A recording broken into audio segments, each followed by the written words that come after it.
welcoming you all to the video and I hope you guys are doing great. Are you also someone who's planning to promote commerce, science, art, sports, education, social welfare as well as environment protection? If yes, then you must go for Section 8 company registration. Section 8 company can perform all the tasks that an NGO or a trust can perform. Also, the transparency factor adds more value. After completing the registration process, it will work anywhere within the boundaries of India. A Section 8 company in India is a company which intends to apply all its profit, income as well as any other earnings in promoting commerce, art, education, science, charity, sports, environment protection or any other similar element. It is incorporated for the promotion of such objects and furthermore it pays no kind of dividend or income to its members. Section 8 companies are registered under the Companies Act of India and these companies are treated as limited companies excluding the usage of the phrase limited along with their name. They may have been registered either as private limited or public limited companies. In India, Section 8 companies are legal forms for non-profit organizations and non-governmental organizations. A Section 8 company has the full freedom as well as the authority to work anywhere in the entire nation. Now let's move on and understand what's the eligibility criteria for registration of the Section 8 company. Any person or limited company or HUF is eligible to start a Section 8 company registration within Indian territories. The intention must be the progress of art and science, advancement of the social welfare, sports and financial as well as educational support to low-income communities. Any two or more individuals who will act as director or shareholder of the company must fulfill all the conditions of the Section 8 company registration.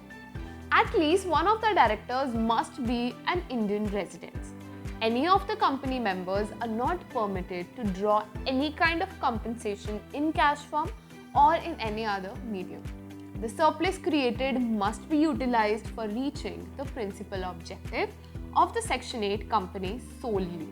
Property management must be done properly in the company. A proper yearly filing of accounts reports as well as the association's returns with the registrar of the companies should meet the essential compliance requirement.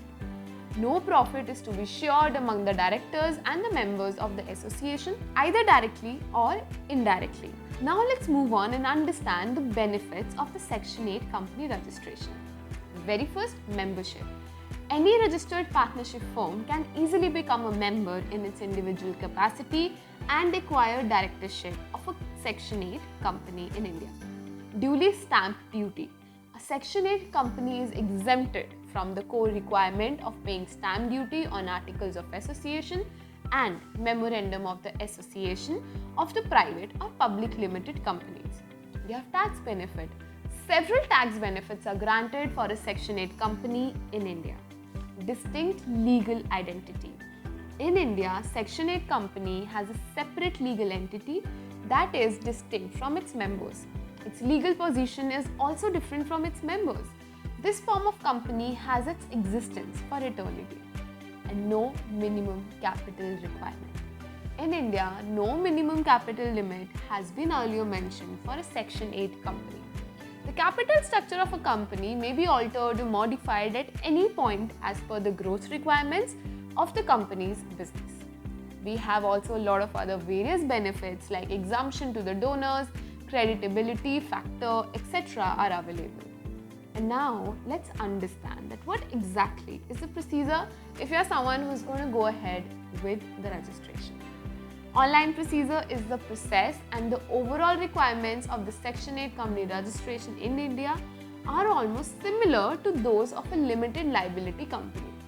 A Section 8 company entails all the rights along with the obligations that come with such a limited liability company. A significant aspect where such companies differ is that a Section 8 company is not permitted to use the terms Section 8 or limited in its name. Furthermore, there is an additional need of seeking an approved license for the Indian government under Section 8 of the Companies Act 2013. This license basically permits the applicants to remove private or public limited from the company's name. This license makes the company eligible for certain tax exemptions from the law provisions and has concessions in the prescribed fees. There is a need for 2 promoters if proposed Section 8 company in India has been registered as a private limited company.